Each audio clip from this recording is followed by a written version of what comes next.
Hey kids, today now we are going to learn equal versus unequal parts. Here's a circle, one hole looking all happy and round. Now let's cut it. Slice by slice by slice. Wait, something looks weird now. These pieces are not the same. One size is big and one size is tiny. The tiny one is crying. Why? I'm so small. Now, this is called as unequal parts.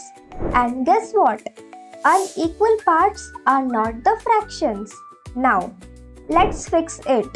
Cut again, but this time nice, neat and same size. Now look. This all pieces are equal. All are happy. No one is crying and no one is jealous. Equal parts is equal to real fractions. If we have 4 equal parts, each part is fair and same.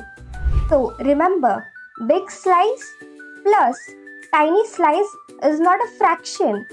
Same slice plus same slice is a fraction.